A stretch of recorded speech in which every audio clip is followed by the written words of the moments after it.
Hello dear student, how are you? I am Arvind R. Now welcome to you in Koo International School online platform. आज हम किस concept के बारे में पढ़ेंगे? पिछले लेक्चर्स में हमने क्या पढ़ा था? रिएक्शन फोर्स कैलकुलेट करना। क्या पढ़ा था? रिएक्शन फोर्स कैलकुलेट करना। ठीक है, प्रतिक्रिया बल को ज्ञात करना, रिएक्शन फोर्स को कैलकुलेट करना, प्रतिक्रिया बल को ज्ञात करना। आज हम इसमें क्या सीखेंगे? आज हम सीखेंगे एक और नया कॉन्सेप्ट, क्या? टेंशन कैलकुलेट करना। टेंशन इन स्ट्रिंग, डोरी में तनाव। टेंशन इन स्ट्रिंग क्या पढ़ेंगे? टेंशन इन स्ट्रिंग, डोरी में तनाव। तो हमने क्या लिखा? हमारा कॉन्सेप्ट आज का tension, we have to calculate tension in string. Tension in string, tension in string क्या है? डोरी में तनाव, डोरी में तनाव। टेंशन इन स्ट्रिंग, डोरी में तनाव। तो देखिए, टेंशन स्ट्रिंग में टेंशन हम फाइंड आउट करते हैं, डोरी में अगर आप तनाव ज्ञात करते हैं तो टेंशन कैसे आएगा, इसका बेसिक कॉन्सेप्ट सीख लेते हैं कि when ever the force is applied on a body, किसी वस्तु है ये वस्तु है एक, इस प्रकार से ये हमने क्या रखी है, एक घर्षण रहित सतह पर रखी है। Consider a body of mass m placed on frictionless plane, it is placed on the frictionless plane and this body is connected with a string. इसको एक डोरी से जोड़ दिया हमने, यहाँ पे किससे जोड़ दिया? डोरी से, स्ट्रिंग से कनेक्ट कर दिया।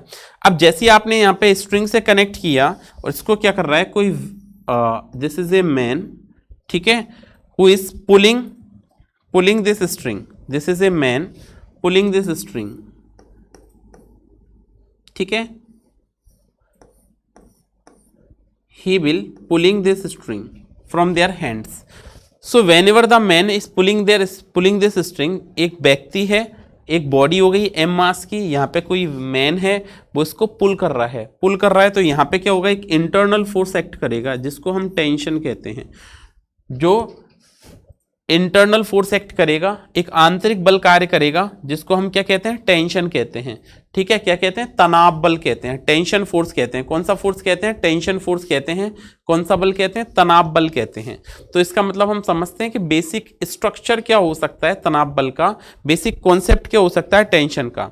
तो देखो, whenever a string is stretched, whenever the string is stretched, then a force act in it due to their intermolecular forces. इसके जो अणु हैं उनके कारण जो बल लगेगा, ठीक है, क्या बताएंगे? when a string is stretched, when a string is stretched, then a intermolecular forces, then a interatomic or intermolecular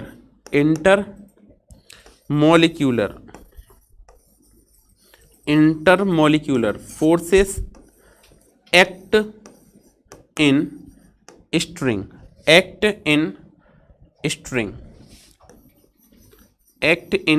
string is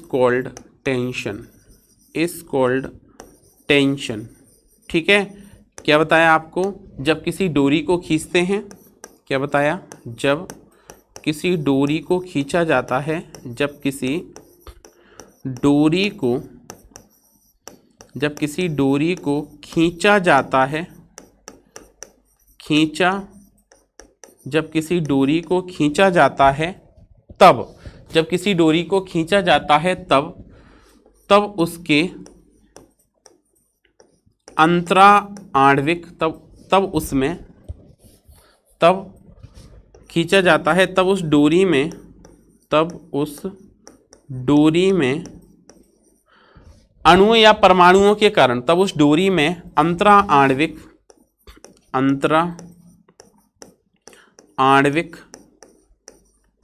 या अंतरा परमाणविक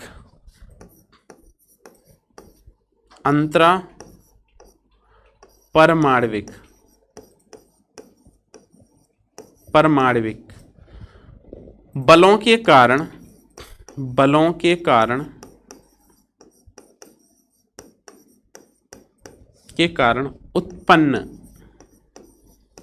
उत्पन्न, बलों के कारण उत्पन्न, डोरी में बल, उत्पन्न डोरी में बल तनाव कहलाता है। उत्पन्न डोरी में बल को आप क्या कहते हो? उत्पन्न डोरी में बल तनाव कहलाता है, तनाव कहलाता है। ठीक है, ये बात समझ में आ गई। तो हमने क्या बताया? Tension is a internal force. Tension कैसा फोर्स है? एक इंटरनल फोर्स है। इंटरनल फोर्स है मतलब आंतरिक बल है। तो ये बेसिक कॉन्सेप्ट हुआ टेंशन का। तनाव का क्या हो गया? ये बेसिक कॉन्सेप्ट हो गया। समझ में आया आपको टेंशन के क्वेश्चंस कैसे सॉल्व करने हैं, तनाव का कॉन्सेप्ट कैसे समझना है, ये बात क्लियर हुई। अब देखते हैं इस पर कुछ बेसिक से छोटे छोटे से कुछ क्वेश्चंस देखते हैं, ताकि आपको ये पता लगे कि बेसिकली हम टेंशन को सॉल्व कैसे कर सकते हैं। ठीक है, तब देखें सबसे पहला फर्स्ट पार्ट, टेंशन को हम कैसे सॉल्व कर सकते हैं ये हम समझ सकते हैं, ये समझ आ गया। तो अब देखिए हम टेंशन को सॉल्व करना सीखते हैं। सो देखिए पहला पोर्शन क्या हुआ आपके टेंशन में? फर्स्ट क्वेश्चन नंबर 1, पहला एग्जाम्पल क्या है? Find tension in string in given figure. दिए गए चित्र में डोरी में आपको तनाव ज्ञात करना है। क्या है? Find tension in string, find tension in string, find tension in string in given figure, in given figure. ठीक है, क्या है? दिए गए चित्र में डोरी में तनाव ज्ञात कीजिए। दिए गए चित्र में डोरी में तनाव ज्ञात कीजिए। दिए गए चित्र में डोरी में तनाव ज्ञात कीजिए, डोरी में तनाव ज्ञात कीजिए। ठीक है, ये आपका कॉन्सेप्ट है, ये आपको बताना है। क्या है? बताना है कि find tension in string in given figure. दिए गए चित्र में डोरी में क्या ज्ञात करना है? आपको तनाव ज्ञात करके बताना है। तो देखिए टेंशन कैसे कैलकुलेट करेंगे। तो आपको एक डायग्राम गिवन है, ये एक डायग्राम है। ये हॉरिजॉन्टल सरफेस हो गई, एक क्षैतिज सतह हो गई। हॉरिजॉन्टल सरफेस पर आपके पास दो बॉडी हैं, ये 2 बॉडीज हो गई, 2 बॉडी हो गई। ये मास हो गया इसके पास m1, इसका मास हो गया आपके पास m2, और इस पर हमने एक फोर्स लगाया है कैपिटल F। ये आपको डायग्राम गिवन है। ठीक है, आपको ये जो स्ट्रिंग है इसमें क्या करना है? आपको टेंशन फाइंड आउट करना है, डोरी में आपको तनाव बताना है। तो एक बात ध्यान रखें, जब भी आपको इस टाइप का क्वेश्चन मिले तो सबसे पहली चीज आपको जो करनी है वो देखिए क्या है। सबसे पहले आपको जैसे हमने पिछले क्वेश्चन सॉल्व किए थे ठीक उसी प्रकार सॉल्व करना है। पहले हमने कैसे सॉल्व किया था? हम एक्सेलरेशन कैलकुलेट करते थे और एक्सेलरेशन या त्वरण ज्ञात करते थे। तो वो त्वरण कैसे ज्ञात करते थे? हम इस पूरे सिस्टम को एक ही मान लेते थे। अब चूंकि यहाँ पे टेंशन इंटरनल फोर्स है, तनाव आंतरिक बल है, इसलिए भी ये सिस्टम एक ही सिस्टम कहलाएगा, क्योंकि पहले प्रतिक्रिया बल या रिएक्शन फोर्स भी तो इंटरनल फोर्स था। रिएक्शन फोर्स कैसा फोर्स था? इंटरनल फोर्स था। तो हम कंप्लीट सिस्टम को कंसीडर करके एक पूरा उसको एक सिस्टम मान के हम क्या करते थे? एक्सेलरेशन या त्वरण ज्ञात करते थे। अब भी ऐसा ही करना है। फोर्स इधर लग रहा है तो बॉडी इधर मूव करेगी इसी डायरेक्शन में। ठीक है, अब अगर आपको इसका त्वरण ज्ञात करना है निकाय का, ठीक है, सिस्टम का एक्सेलरेशन कैलकुलेट करना है, तब भी आपको इसको क्या करना पड़ेगा? एक सिस्टम कंसीडर करना है। क्या करना है? It is consider to be one system, एक ही सिस्टम इसको कंसीडर करना है। ठीक है, तो हमने क्या कहा? आपको कॉन्सेप्ट क्या बताया यहां पे कि consider that this body will be form a one system. ठीक है, it will form a one system. 2 body है m1 और m2 मास की, तो एक्सेलरेशन कैलकुलेट करने के लिए इसको एक ही सिस्टम मानना है। तो हमने क्या लिखा? Acceleration of system. सॉल्यूशन में क्या लिखा? Acceleration of system.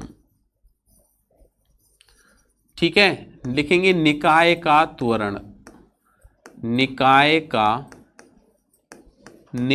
का त्वरण, एक्सेलरेशन ऑफ सिस्टम। ठीक है, क्या होगा? एक्सेलरेशन क्या होगा सिस्टम का? इसको एक सिस्टम कंसीडर कर लिया, एक सिस्टम है, तो एक्सेलरेशन का फॉर्मूला फिर से मैं बता देता हूं, त्वरण का सूत्र बता देता हूं, एफ नेट अपॉन टोटल मास।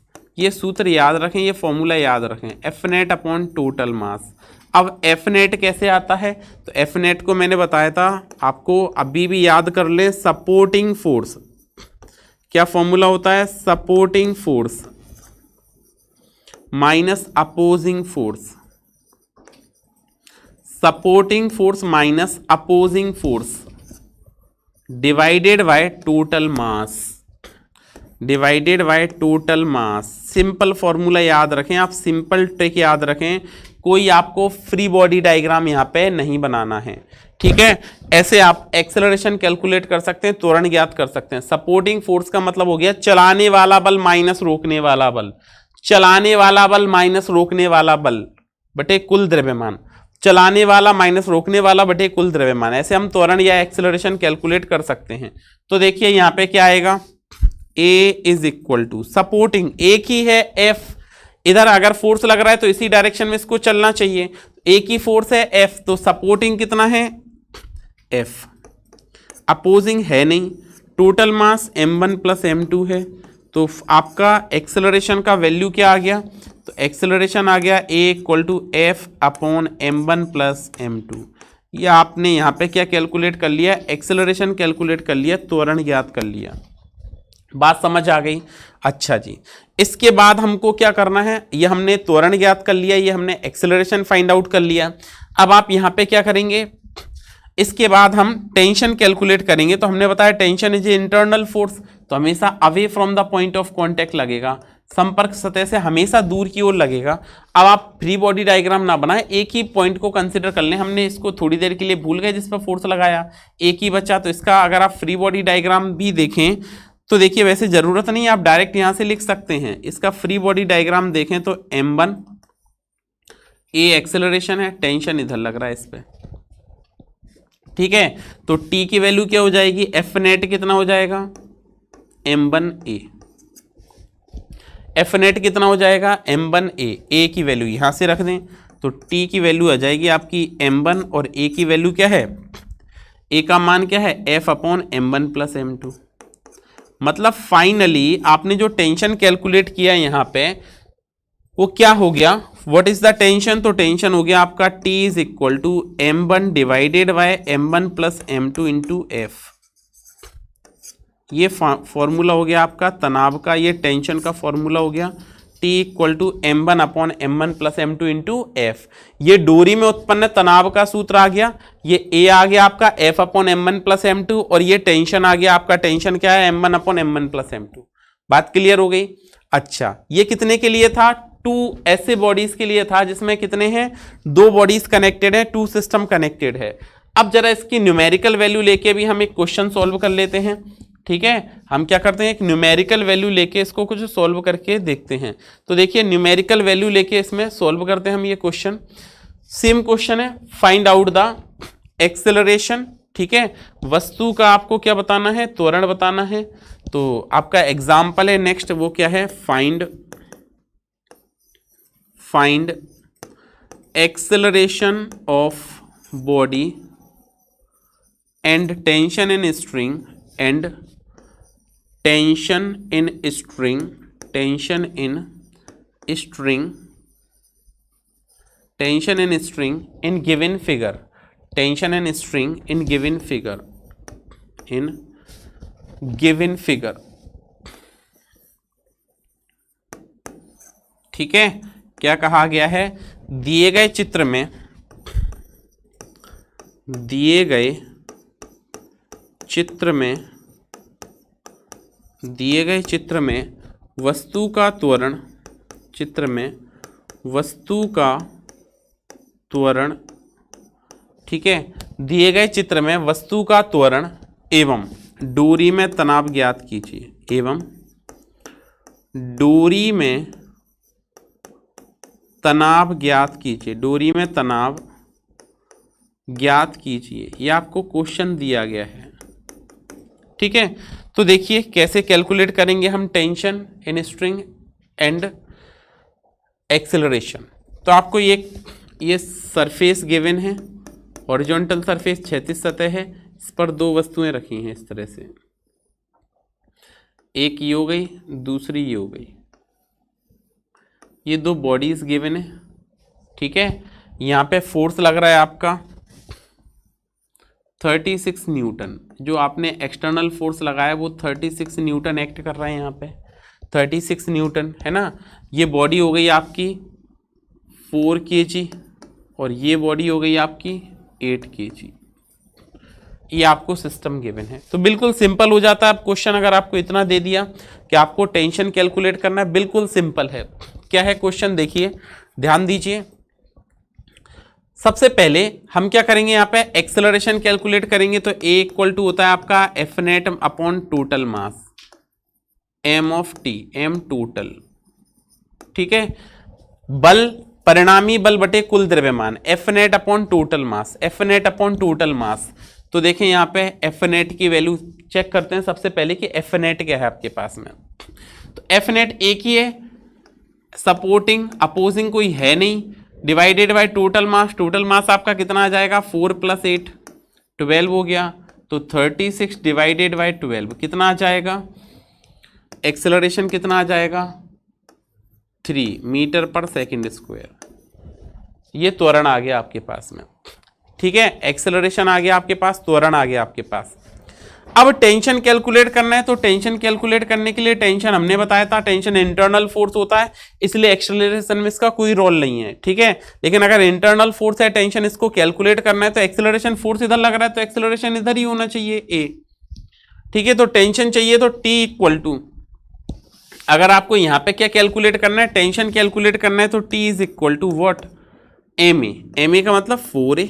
अरे यहाँ पे अगर आप फ्री बॉडी बनाते हो इसकी तो कितना बनेगा, 4। इतना वैसे सोचना नहीं है आपको, ठीक है। ये टी लग रहा है, ये एक्सेलरेशन हो गया, इसका त्वरण हो गया, ये तनाव हो गया।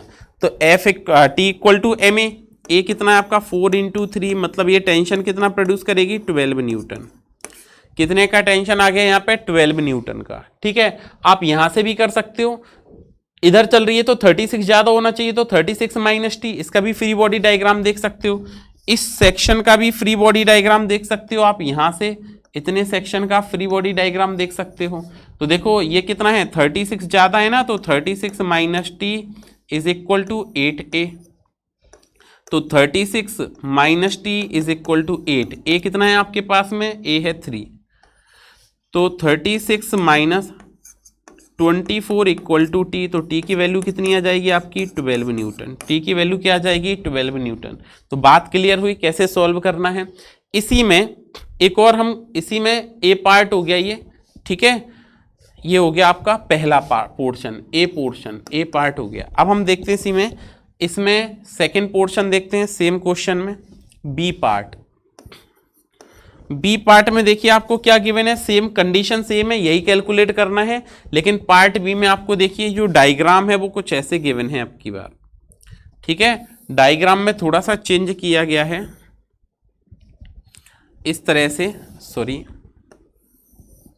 इस तरह से चेंज किया गया है। यहाँ पे 2 बॉडीज हो गई, उनका मास गिवन है आपको, दोनों बॉडीज का। ये हो गई आपके पास 12 kg, ठीक है। और ये सेकंड बॉडी हो गई आपके पास में नेक्स्ट 8 kg। कितना है ये, 8 kg। एक 12 kg है, दूसरी 8 kg है, ओके।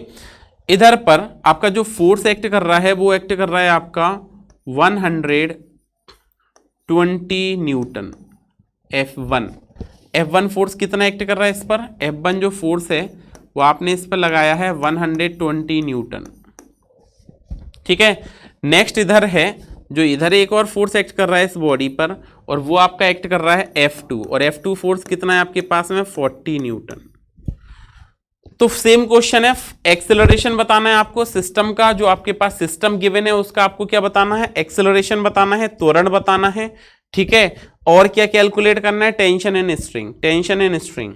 तो देखिए इसमें हम टेंशन हमेशा इंटरनल फोर्स होता है, एक ही बॉडी का, मतलब जो ये स्ट्रिंग है वो एक ही है, डोरी एक ही जुड़ी हुई है, तो टेंशन टी। अब यहां पर देखते हैं एक्सेलरेशन कैसे आता है, त्वरण कैसे ज्ञात करते हैं, supporting minus opposing. Supporting force चलाने वाला बल माइनस अपोजिंग फोर्स रोकने वाला बल, अपोजिंग फोर्स, रोकने वाला, ठीक है, अपॉन टोटल मास, अपॉन टोटल मास। तो देखिए इस फॉर्मूले का बड़ा आसानी से यूज करके हम बड़े इजी गोइंग एक्सेलरेशन कैलकुलेट कर सकते हैं। कौन सा फोर्स ज्यादा लग रहा है? 120। कौन सा ज्यादा है? 120।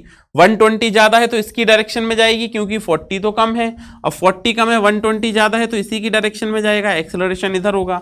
तो अब आप देखिए जरा, सपोर्टिंग कितना हो गया? सपोर्टिंग हो गया आपके पास में 120 माइनस अपोजिंग कितना हो गया? 40 डिवाइडेड बाय टोटल मास कितना हो गया? टोटल 12 + 8 20 हो जाएगा।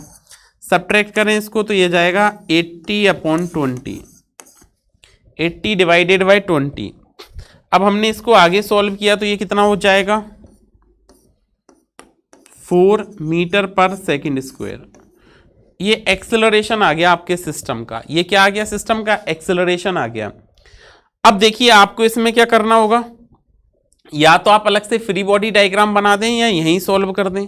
तो अगर हमने इसको सॉल्व किया तो देखिए ये कुछ डायग्राम आपका इधर से बनाए हैं, तो हम इतना बनेगा फ्री बॉडी डायग्राम, इतना पार्ट आपने इसमें कट कर लिया, ये टेंशन टी और ये भी टेंशन टी, ठीक है।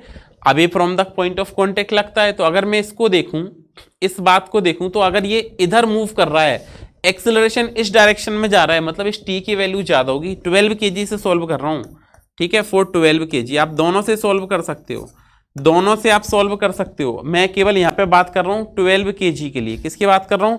12 kg के लिए, 12 किलोग्राम की वस्तु के लिए हल कर रहा हूँ। तो इधर जा रही है मतलब टी की वैल्यू ज्यादा होगी, तो टी -40 एफ नेट, या आप सिंपल ऐसे भी लिख सकते हैं कि एफ नेट बराबर M A, F net equal to क्या? एम ए, तो 12A बन जाएगा ये। अब देखें एफ नेट क्या आएगा? T -40 is equal to 12A। A कितना है आपके पास में? 4 है। तो टेंशन आएगा आपका 440 + 48, ठीक है। तो ऐड कर दो तो यह जाएगा 88 न्यूटन। कितना आ जाएगा? 88 न्यूटन। ये टेंशन आ गया। बट अब किसी को लगे कि नहीं हम तो ये पहले वाले से कैलकुलेट कर लेते तो क्या हो जाता? तो कुछ नहीं, आप फर्स्ट वाले से भी इसको कैलकुलेट कर सकते हैं। फर्स्ट का फ्री बॉडी डायग्राम देख लें एक बार, यहाँ पे फर्स्ट वाले पार्ट का फ्री बॉडी डायग्राम देख लें। ये 8 kg की बॉडी हो गई आपके पास में। कितनी kg की बॉडी हो गई? 8 kg की। यहाँ पे F1 फोर्स एक्ट कर रहा है, और F1 फोर्स आपके पास कितना है? 120 न्यूटन है, ठीक है। और इधर आपका टेंशन एक्ट कर रहा है टी क्या हो गया? यहाँ पे टेंशन हो गया, तनाव हो गया। अब बॉडी मूव किधर कर रही है? इसी डायरेक्शन में चल रही है, एक ही डायरेक्शन में मूव कर रही है। तो आप एफ नेट इक्वल टू, यहाँ पे भी क्या लिखेंगे? F net equal to M A मतलब 8A। ये क्लियर हुआ? एफ नेट इधर चल रही है तो एफ नेट में 120 - T इज इक्वल टू 8। ए कितना है आपके पास बताएं? 4 है। ए कितना है? 4 है। तो 120, क्या सॉल्व करेंगे हम इसको? 120 - 32 इक्वल टू T, ठीक है। तो ये वैल्यू आ जाएगी आपके पास में। T की वैल्यू कितनी आ गई? यहाँ से भी 88 न्यूटन, ठीक है। कितनी आ गई? 88 न्यूटन। तो एक ही स्ट्रिंग है, सेम स्ट्रिंग सेम टेंशन, इस कॉन्सेप्ट को भी याद रखें। Hence we can say that one string same tension, hence same string same tension, hence same string same tension. अगर एक ही स्ट्रिंग है तो टेंशन भी सेम होगा, hence same string same tension, same tension.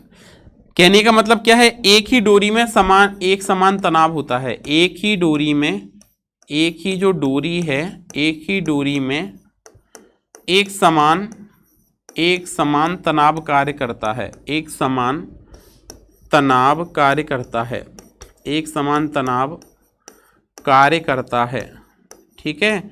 अगर डोरी एक है तो तनाव भी एक ही होगा। ये बात आपकी क्लियर हो गई, ठीक है। एक और क्वेश्चन देख लेते हैं हम। नेक्स्ट क्वेश्चन क्या है? सेम क्वेश्चन है, find tension in string, find tension in string, ठीक है। क्या कह रहे हैं आपसे? डोरी में तनाव ज्ञात कीजिए, डोरी में तनाव ज्ञात कीजिए, डोरी में तनाव ज्ञात कीजिए। ये क्वेश्चन दिया गया है आपको, ठीक है, फाइंड टेंशन इन स्ट्रिंग। अब देख लीजिए यहाँ पर आपको एक डायग्राम ये गिवन है, यहाँ पर आपको दो ब्लॉक्स रखे हुए हैं इस पर, ठीक है। फर्स्ट वन इज, दो ब्लॉक हैं, एक आपका ब्लॉक ये 40 kg का है और ये दूसरा ब्लॉक हो गया आपके पास में ये आपका 30 kg का है, ठीक है। कितना है? 30 kg। यहाँ पर जो फोर्स एक्ट कर रहा है इस पर, इधर की तरफ एक फोर्स लग रहा है और F इक्वल टू ये हो जाएगा, F1 इक्वल टू ये हो जाएगा 50 न्यूटन।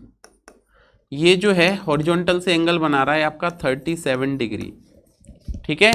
एक और फोर्स एक्ट कर रहा है इधर पर, इधर एक्ट कर रहा है ये, ठीक है। तो ये वाला फोर्स एक्ट कर रहा है जो आपका वो हो गया 100 न्यूटन, ठीक है। अब आपको बताना है, तो सबसे पहले वही बेसिक मेथड, हम इसको क्या करेंगे, टेंशन इन स्ट्रिंग। टेंशन चाहिए तो स्ट्रिंग सेम, टेंशन सेम और away from the point of contact. अगर दूरी एक ही है तो समान तनाव लगेगा, वो संपर्क बिंदु से कैसे होगा, दूर की तरफ होगा। अब आपको इसको 50 के दो कंपोनेंट कर देने हैं, दो कंपोनेंट 50 cos 37 और यह आ जाएगा आपका क्या 50 sin 37। तो 50 cos 37 की वैल्यू क्या होती है 4/5। cos 37 क्या होता है 4/5। जैसे आपने इसको 4/5 वैल्यू को सॉल्व किया तो ये 5 से कैंसिल हो जाएगा, मतलब ये 40 न्यूटन आ गया इधर की तरफ।